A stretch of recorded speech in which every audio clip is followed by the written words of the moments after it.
आपल्यासोबत डॉक्टर यशपाल भिंगे आहेत, ओबीसी प्रदेश अध्यक्ष.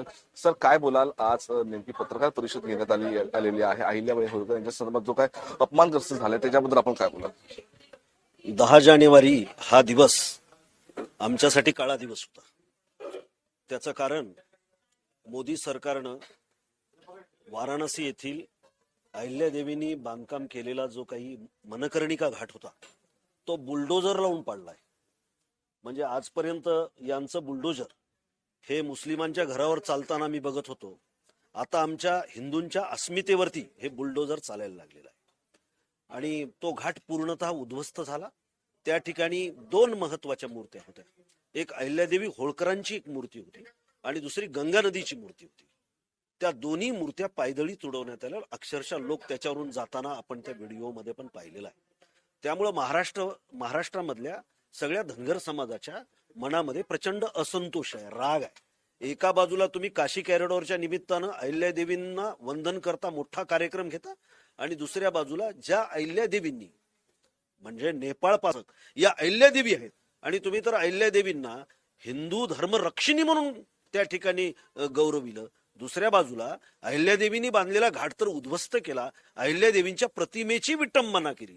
ज्या अहिल्यादेवींनी औरंगजेबानं ज्या वेळेला विश्वेश्वराचं मंदिर पाडलं होतं ते विश्वेश्वराचं मंदिर अहिल्यादेवींनी बांधलं आणि त्या ठिकाणी सुद्धा संगम केला, हिंदू मुसलमानांचा संगम. कारण त्या ठिकाणी वापी मस्जिद उभी केली होती.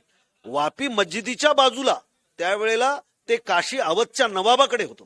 त्या नवाबाला पत्र लिहून अहिल्यादेवींनी ती जागा घेतली आणि त्या जागेवरती विश्वेश्वराचं मंदिर खासगीच्या कोशातून उभं केलं. ही जी जागा होती ऐतिहासिक आहे, वाराणसीमध्ये आहे. मग हा केंद्र शासनाचा कुठेतरी अपयश आहे का? काय बोलत आहे?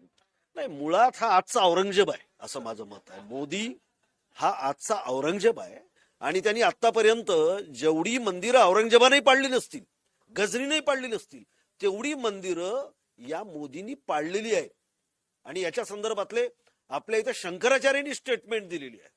आणि त्यामुळं आमच्या महाराष्ट्राच्या कन्या, आमच्या अस्मितेचं एक प्रतीक असलेल्या अहिल्यादेवींनी जे स्थापत्य त्या ठिकाणी उभी केले, आता यांनी सावरासावर करून सांगितलं की आम्ही ते पुन्हा उभं करू. तसं स्थापत्य पुन्हा आपल्याला उभं करता येऊ शकतं का? म्हणजे ध्वस्त करणं, हे उभं तर काहीच करू शकत नाहीत, परंतु ध्वस्त करण्यावर यांचा भर आहे. त्याचं कारण आहे की यांना फक्त हिंदू वापरायचा आहे, हिंदूच्या अस्मिता पायदळी तुडून वापरायचा आहे. ही शोकांतिका आहे आमच्या हिंदूंची आणि आमच्या धनगर समाजाची देखील. इंदूरच्या जे होळकर कुटुंब आहे त्यांनी याला आक्षेप घेतलेला आहे, त्याला विरोध दर्शवलेला आहे. तर काँग्रेसची या संदर्भात काय भूमिका असेल? निश्चित प्रिन्स यशवंतरावजी होळकर जे आजचे वारसदार आहेत त्यांनी अतिशय कडक शब्दामध्ये पत्र लिहिलेलं आहे. आणि आमच्या काँग्रेसची भूमिका आहे की आमच्या अस्मितेचं प्रतीक असणाऱ्या महाराष्ट्राच्या कन्या त्यांच्या मनकर्णिका घाटावरती बुलडोजर चालतोय म्हणजे आमच्या छातडावरून ते बुलडोजर चाललेलं आहे.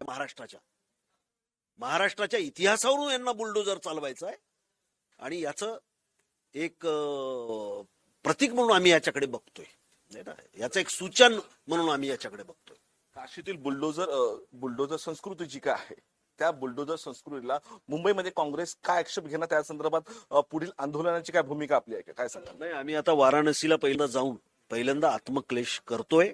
तीव्र अशा भावना आहेत सगळ्यांच्या आणि मोठ्या संख्येने आम्ही कार्यकर्ते घेऊन तिथे जाऊ आणि आम्ही अल्टिमेट देतोय की 27 तारखेपर्यंत अहिल्यादेवींच्या प्रतिमेपुढे माथा टेकून मोदींनी आणि मुख्यमंत्री उत्तर प्रदेश यांनी माफी मागितली पाहिजे आणि ती जर नाही मागितली तर आम्ही तीव्र प्रकारचं आंदोलन रस्त्यावर उतरून करणार आहोत. शिवाजी काळे सोबत मी धीरज गुलाब, टॉप न्यूज मराठी, मुंबई. आता जोकासू एसटीपी या अत्याधुनिक जॅपनीज तंत्रज्ञानाने सुसज्ज, quick installation, energy efficient, noiseless blowers, low maintenance या आणि अशा वैशिष्ट्यांनी परिपूर्ण जोकासू एसटीपी तंत्रज्ञान प्रकल्प उभारणीपासून ते विक्री पश्चात समाधानकारक सेवा देणारी, भारताबरोबरच परदेशात देखील प्रकल्पांची यशस्वी उभारणी करणारी company Deccan water treatment private limited.